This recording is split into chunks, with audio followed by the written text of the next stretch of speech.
Hello there, you beautiful people. My name is Willow, and welcome back to Supreme Commander Forged Alliance Forever, where today we're going to be casting a 2v2 on Vya-3 Protectorate, played on the Team Matchmaker. So it's going to be a pretty fun match. But before we get into the gameplay and introduce the players, I'd like to say I am now streaming over on Twitch, twitch.tv/Willow's Duality. I've been doing a lot of Forged Alliance Forever content, so if you want to go check me out over there, maybe drop a follow, that would be amazing. Now, one last thing before we introduce our players. Shout out to Banani for, well, he knows why, but Banani, you get your shout out. It was hilarious. You all don't get to get that joke.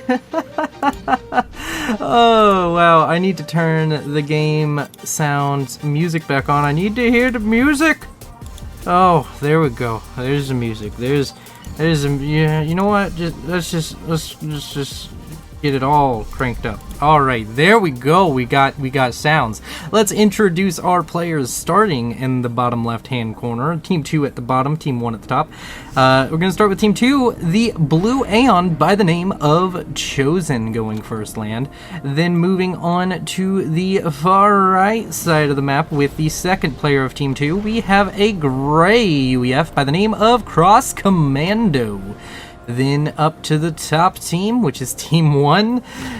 Introducing them second, though, we have a yellow Aeon by the name of RLO.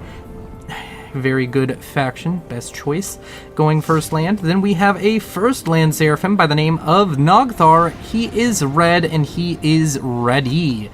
And with that out of the way, like, subscribe, and comment. Now, I've gotten all of the stupid shit I need to say in the first, 5 minutes. Woo! Awesome. Cool. Make sure you like, subscribe, and comment, though. Seriously. Subscribe. You're awesome.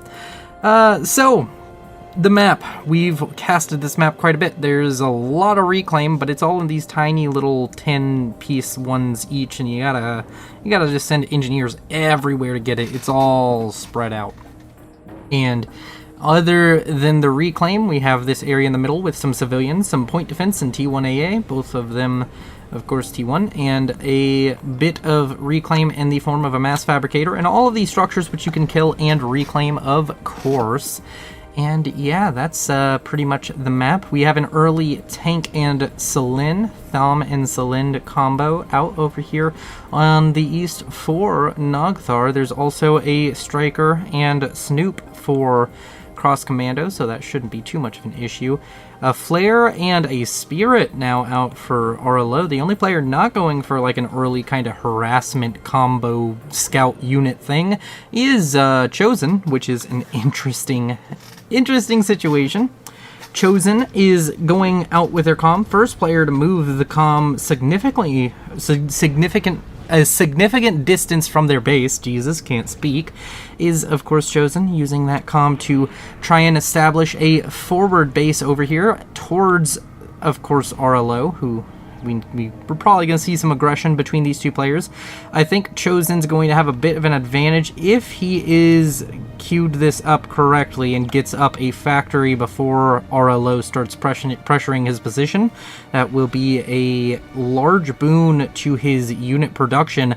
It's not necessarily that he'll be making more units, it's just that his units don't have to travel as far, so it gives you a slight advantage. A T1 bomber out from Nogthar, going to be moving over here, could turn around and try and take out that tank if he felt like it. I don't know if that's the plan or if he's going for an engineer. No, he is scouted all the way across the map and is now going to start heading towards the engineer and power generator clump that's over here out from Chosen, and that could be dangerous. A couple of inties now following behind that bomber out from Nogthar. Nogthar, of course, a Patreon over on Patreon. A patron over on Patreon. I don't know how you're supposed to say that. He is, of course, one of my biggest supporters. Really appreciate seeing him in a cast. The bomber decided to try and run away for some reason or another. And maybe just trying to get that epic engineer killing bomb drop, but I think you should just they know the bomber exists, so you need to be a bit careful. The bomber has taken one pass from an NT, but it manages to get away unscathed. Now, is the bomber going to get a really good drop? The bomb drops. Is that going to be 4 engineers or 3? 4 engineers! That's a fucking engineer-killing bomb. Killed a lot of engineers. A very effective bomber out from Nogthar. Meanwhile, we have Chosen moving a bomber up to the north towards Arlo. Could get a decent return on that as well. There's 3 engineers grouped up. They're very close to each other over here. More engineers coming down. He's trying to do some sick dodges with the engineers, but I don't know if it's going to happen. There's a couple of harassing units out from Nogthar. Going to end up catching a mass extractor out from Chosen, so that is going to be unfortunate for Chosen, losing a mass extractor after losing all of these engineers. Doesn't have another engineer to just throw out here very easily. As the bomber continues to gain purchase, getting 8 kills with that bomber as of the moment, and doing very well. Team 1 quite ahead. Currently, they're behind on reclaim, but they're doing quite well on the entire killing off build power and doing harassment side of the game. But Chosen has managed to build up this forward fire base, or not really fire base, just a forward base, with his comm and some assistance from some engineers. Going to be a very difficult position to deal with now. These factories constantly producing units. Can Chosen afford this, though? His economy is decently well balanced. I'm sure he's having reclaim help him out quite a bit. He does have a T2 mech, so maybe he's just able to afford it. But going to be able to afford all of these factories. He doesn't have many units here at the moment. That comm needs to start moving and start dealing with these Aurora. The Aurora going to very quickly deal with the first factory there. And on the eastern flank, we have a lot less happening, so we'll keep an eye on this for now. RLO's comm coming in from the north, but all of these Aurora are going to start getting picked off by the comm of Chosen, so it's going to be a pretty even fight. That PD just laying into the comm of RLO, killing off that mass extractor was not worth the damage you took on the comm there. Losing 2,000 health to kill a mass extractor is a bad trade when you're talking about using your comm to make trades. These eruptors are going to be hard to deal with until you get up your own fervors to deal with them for RLO. And on the eastern flank, we don't have quite the same dominance, but we do see Nogthar has managed to build up a pretty decent disposition. He has a PD, he has units always streaming in. There are some bombers trying to harass. There's a mobile anti-air here trying to help out. That T1 PD is gonna possibly get killed off. It does get killed off by the bombers, so that is unfortunate for the PD, but you know, it did its job. It definitely bought some time for Nogthar. There are some Lobos mixed in here, so you didn't even really need to use bombers to kill that off, but he decided to use bombers. There is that bomber out. Oh my gosh, Nogthar's bomber still alive, currently sitting at almost 1,500 mass killed with a T1 bomber. A 5-vet T1 bomber getting 5 health a second. That is such a tanky boy. That bomber is going to be very difficult to kill compared to a normal T1 bomber. Also having over 300 HP. Gonna drop another bomb. Gonna miss, unfortunately. And yeah, that's it flies into a bunch of T1AA. The civilian T1AA take it down. Our hero goes down to the civilians. He was too powerful to be killed by his opponents. Instead, the neutral enemies had to intervene in order to cause that bomber to lose its life. In the middle over here for Nogthar, there's a large push out of cross command, and that, oh, I thought it was command out. It's just cross command, and he is getting a large amount of territory out of this. Going to be able to pick up these 4 mass extractors with his own engineers and oust Nogthar from this forward position he was formerly holding, and that means that Team 2 is managing to hold more map control as of the moment. It was even with both sides controlling one side each, but now the map control more firmly in the hands of Team 2, as Team 1 is a bit on the back foot. Overall, economically, Team 1 is sitting at around, wow, they are fluctuating quite a bit. One of these is power stalling, right? No, they are not. It's just fluctuating a lot. It does seem that Team 2 has kind of consistently held a mass generation lead. Let's just go ahead and check on the players. RLO sitting at 29 mass second, Nogthar at 25, Chosen at 14, and Cross Command at 25. So, based off that, Team 1 should have an advantage economically, but it just doesn't seem that they do. Maybe Reclaim is just really helping out Team 2, which Team 2 does have almost double the Reclaim of their opponents, so I guess Reclaim does make a large difference there. We have speed on the way for our Aeon player. RLO going to be having that speed upgrade. Gonna be finishing in about a minute or so. Gonna have to keep an eye on that. Maybe even go for range. I don't believe he's gotten range already. No, he has managed to get range already. So he has range. He's gonna be getting speed. He's gonna be a very high DPS, high range comm, but is it going to be enough? He's gonna have to fight off Chosen, who currently still has the massive advantage of, well, simply having this entire forward base. Nogthar currently under siege, but is going to be able to drive this off since Cross Command's comm is not here. Nogthar's comm is going to be the difference, and this fight is going to go the way of Nogthar. Nogthar's production is ramping up, going to be able to put a lot of units on the field, but so is Cross Command, so should be pretty even once this all settles down. There's some units out even from RLO coming over here to help, so that is significant. RLO going to be able to get in here with these Aurora and try and help oust Cross Command from this forward position he's currently holding. Nogthar is currently threatening Cross Command. He's going to be in a dangerous position, but I don't think he's in kill range.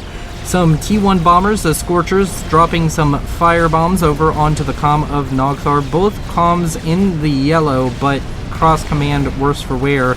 About 6.5 thousand health versus 4.5 thousand health. So that is a decent advantage over to Cross Command, but those bombers are trying to even it up at the moment. Both players getting quite low on health, both of them now nearing about 5k. And Chosen's comm with gun speed and range himself is going to be able to be quite dangerous. Wait, did RLO get range? Yeah, they both got speed and range, so these comms are on even footing. But the problem is T2 is finished for Chosen, and we have Asylums out on the field along with a couple of Obsidians. That's going to make it a lot more difficult for RLO to hold this off. Chosen seemingly one step ahead of RLO this entire match. On the eastern side, though, we have Nogthar getting very close to dying. So on both flanks, Team 1 in dangerous positions. 2.5 thousand health, going to be going down in health quite quickly. Cross Command also low on health, but he's not into the red yet. Nogthar in the red on that health, going to be going into the red now is Cross Command. And on the eastern, or on the western flank, the attack has been kind of halted by RLO using that gun comm, so we don't need to pay attention to it very much anymore. Cross Command falling down to 1500 health. Oh, this is dangerous for Cross Command. Is he going to be able to get out of this in time? All of these tanks, they're firing into the comm. He can't get a rank of veterancy in time. He is down to 500 health, 400 health, 300 health. Is it going to be enough? More tanks coming in for Nogthar. 190 health, 70. Oh my gosh, 70, 50, 30 health, 30 health at one point. Is he going to get away? Oh, you got it back over 100. You got back into triple to 60 health. And he... Whew, man, giving me a heart attack. Walks away with 163 health. We could possibly see a bomber come in, or a few bombers come in and kill off that comm, but the comm walking away with a sneeze of health remaining. He gets sneezed on by pretty much anything, he dies. But RLO in a bad situation and goes down to the gun comm of Chosen. It's team matchmaker, so it's not the biggest of deals, because over here we can see that the base of RLO has been transferred over to Nogthar, but the problem is there's no T2 over here, and there's a gun comm. Gun comm mean bad things. Without T2, this entire area is kind of forfeit. You need at least T2 PD to just deal with the gun comm, and then With T2 PD, you have the problem of he has T2 land. So a huge disadvantage with the death of RLO for Nogthar. We'll have to see if we can find a way to beat back the comms of Chosen and Cross Command. Cross Command still low on health, just now getting over 1,000 HP on that comm. So it's just a dangerous position overall for Nogthar. Is he gonna be able to manage the double bases enough? We have T2 Air on the way for Nogthar over here. Gonna be getting the Aeon Air upgrade, which means we're not gonna see anything like Janus or... well, actually Janus wouldn't be an option. Nathas. We're not gonna see Nathas. Instead, we're gonna see Mercies and Spectres. I don't think I mean, a snipe would be nice, but there's also flex. So at this point, you just want the T2 engineers get up some static defense. At the, you're not going to push back this T2 army and comm. You just need to hold off against them.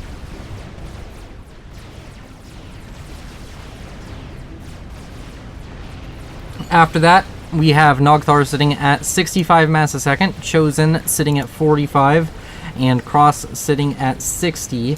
Or at 23. I was thinking about the teams combined. Team 2 has about 60 mass generation per tick, and Nogthar has about 60, so they're relatively even on mass generation at the moment.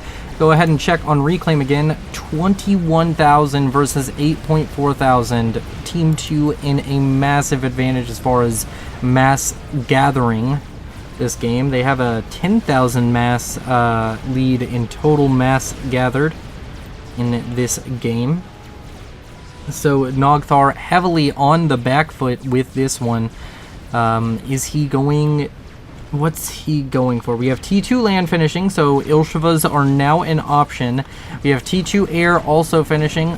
Looks like Mercies is what's on the mind of Nogthar, but I don't think he's realized there's flak. There's no way the Mercies are going to get through unless you can kill off the army around Chosen, which it doesn't seem he has the capability to at the moment. Ilshivas showing up on the eastern flank, going to be causing issues for these Strikers and Lobos as they move forward.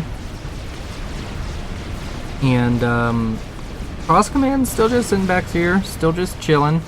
But if Nogthar can manage to get an economic advantage, that is his ticket back into this game. Does look like Chosen is trying to move the comm towards the main base of Nogthar, deciding to skirt around the former main base of RLO. I don't know if that's the better choice. That's a lot of Mercies building up. They're expensive, so you have to keep that in mind. Whether or not Nogthar will be able to deal with the pressure added from Chosen, I don't know. Like, Chosen has so many options from this position. He can move up towards the base of Nogthar, or he can move towards the base of RLO, and both of these bases are just kind of needed. They're both necessary. You can't afford to lose either of them. It's just a death sentence the second he loses them.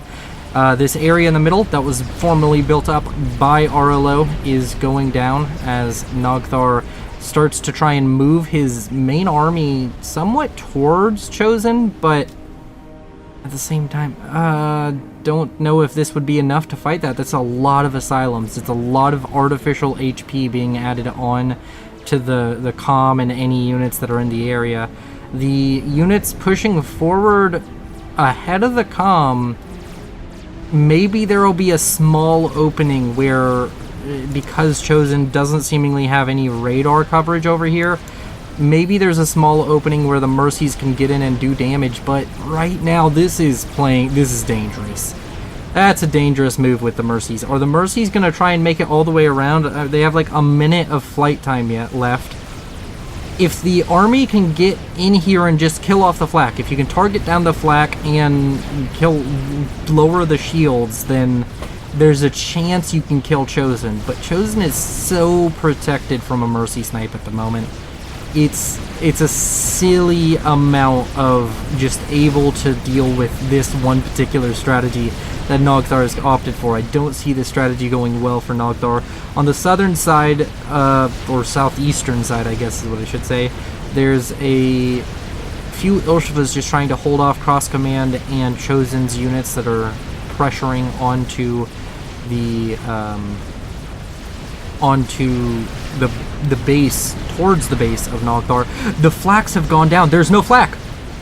There's no flak. Oh, the Mercy. The Mercies could kill this. Oh, the Swift Wind. It doesn't see. Oh my, the Chosen's dead.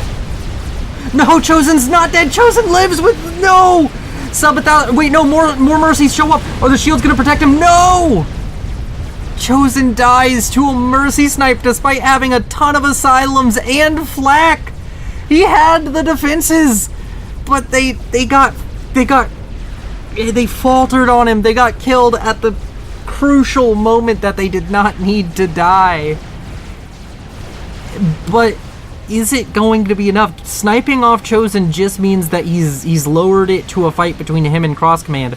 But Cross Command has such overwhelming map control now, and now there's still blazes in the main base over here that you have to deal with. PD going up, that's a good start to answer this.